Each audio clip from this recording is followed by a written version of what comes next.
The Republican Party has never been so affronted, but they've never been so united as they are right now, ever, never. And I know the senators, and they're great guys, and women too. We have some great women, we have great guys, they're great people. They love this country. They're gonna do the right thing. They're gonna do the right thing. So I said in my letter to Pelosi, I love that. You know, usually there's one, two. The Republicans, look, I've said it for a long time. The Democrats are lousy politicians. They really are. They've got horrible policies, open borders, crime is fine, drugs pouring through. I mean, think of what they do. Sanctuary cities, they love sanctuary cities, you know. They're lousy politicians, but they have one thing, two things. They're vicious. They're the most vicious people. The Republicans aren't as vicious. They may learn to be vicious after going through this stuff. But the other thing, the Democrats always stick together. Now think of it. 3 Democrats went over to our side, no Republicans. It's unheard of.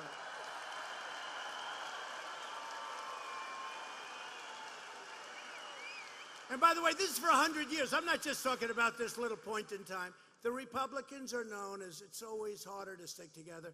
These people are great. We have a great Republican Party, and we have to get that change. We have to take back the House. You'll have the greatest health care ever if we take, and by the way, we had another victory. The individual mandate, just a little while ago, came over the wires. It was just upheld. The individual mandate is now gone, the most unpopular part of Obamacare. It was just upheld.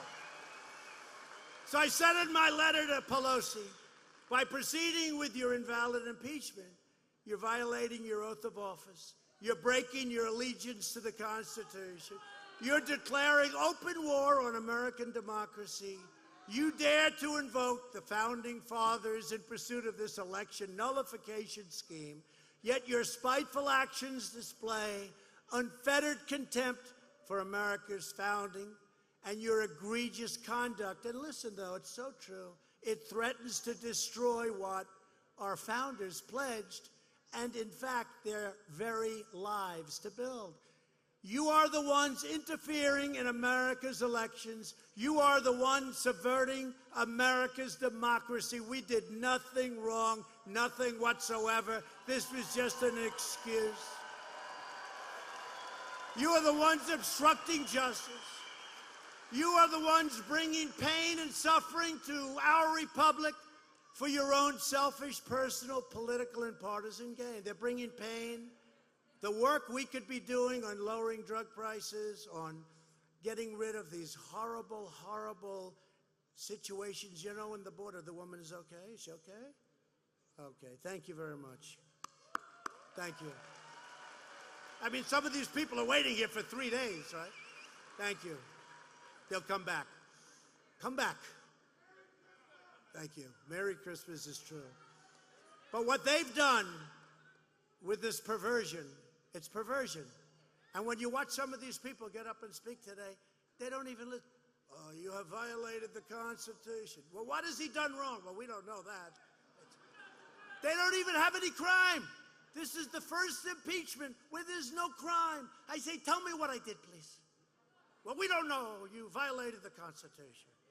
You had Turley, who's smart, Alan Dershowitz, these guys, all of them. They say there's no crime. There's no crime, right? There's no crime. I'm the first person to ever get impeached, and there's no crime. I feel guilty.